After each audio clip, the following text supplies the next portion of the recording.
Idol, wala na yatang gumagamit ng Starlight ni Chu. Ipamigay ko na lang kaya to. Kaso hindi ko alam kung paano. Ang ganda pa naman ito gamitin. Chu na kulay itim. Kamukha siya ni Daniel Padilla na may pagka-Coco Martin. Ang pogi-pogi mo talaga, Chu. Napakaganda pa ng iyong hairstyle. Tamang-tama yan pang freestyle. Mapapangiti ka talaga ng nakasmile. Dito uuwi na sana ako dahil kalahati na lang yung aking buhay. Bigla ba naman akong binuhat itong kalaban kong kargador? Ano na namang nakain mo? Maha? Salvador? Tikman mo yung tadyak pang kalawakan combo ni Mang Kanor. Tulungan ko muna si Aldos, mahina pa ang damage, wala pa yata siyang stock. Pero si Chu hindi kailangan ng stock. Attack na lang ng attack.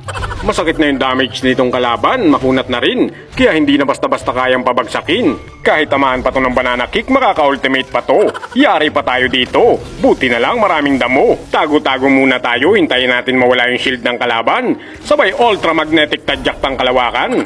Dito inaabangan ko na naman siya. Gugulatin ko sana. Pero ang sakit na pala. Muntik na naman ako, buti na lang dumating yung albularyo. Ginamot niya ang nangihinang duming Chu. Kaya mo rin bang gamutin ang sugat ang puso? Kaso wag na lang, mukhang hindi mo nga kayang gamutin yan sarili mo. Maraming salamat na lang, Idol, at sorry na agad. Kawawa naman siya dun, para siyang nilapan ng mga gutom na leon. Nandun pala si Leomord sa baba. Silipin ko nga. Titingnan ko lang, baka may milagrong ginagawa. Wala siya dito, mukhang nandun sa kabila. Pinapakain ng damo yung kabayo niyang alaga. Huli ka, Balbon! Nandyan ka lang pala. Halika muna dito, sasayawan muna kita. Kala ko aabot yung kabayo, napadaan lang pala. Mas malakas pa yata yung sipa ni Chu kaysa sa sipa ng kabayo mo. Pero mabilis din tumakbo si Chu, laging nakaturbo, lalo na pag kunti na lang yung buhay. Kumakain ng damo yung kabayo mo, ito kumakain ng gulay. Kaya ang tuhod nito laging matibay. Albularyo muna, yan. Nice. Pwede na ulit lumaban, may energy na ang Chupapi. Muntik pa nga ma-one-hit si Stephen Curry. Dito nagulat ako sa kalaban, nasa damo pala sila. Buti na lang na-dodge ko yung Lolita. Kung hindi yung Chamba, baka yun ay Chamba. Natatakot yata yung mga kampi ko kay Leomord kaya ako nang sumugod. Aanin panda mo, kung baboy ang alaga nyo. Pwede rin pala, kung baboy ramo.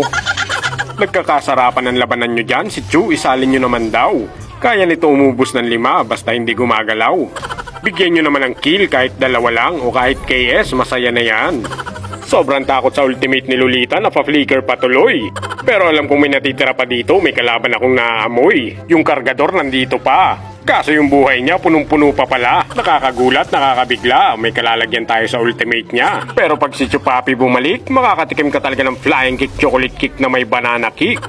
Naglo-lord na yung mga kasama ko, si Chupapi tamang abang.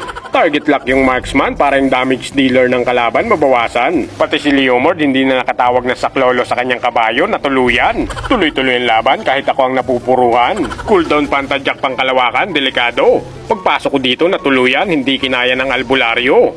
Tinapos na nga ang ending ng aking mga kasama. Sa picture-picture hindi ako nakasama. Sayang naman yung eksena, pero okay lang. Victory!